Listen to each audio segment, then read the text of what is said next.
The idea started with me and my children, and knowing that they were really in a deficit at school for having fresh food for their lunches. At the Homegrown Garden, I think it's a vast array of things that we do. A great place for people to come and to connect with others and make friends and build a community. We try new things together here, and we learn about holistic practices in gardening and how to grow good vegetables and good food for people to share with themselves and their family. It is about unity, peace, love, bringing everyone together to educate and to help each other learn and grow.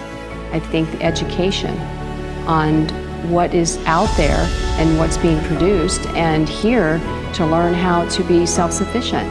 To have as many people participate in this whole process. I really think it encourages people to spend more time outdoors. In our current day and society, it's encouraged so much to be indoors, away from sunlight, away from nature. And it's something that takes time, but you realize it's one of the best benefits ever for your health and wellness. Get involved with somebody personally, get involved in their life, help them out on an individual level. And you never know, they may be able to go on to help someone else.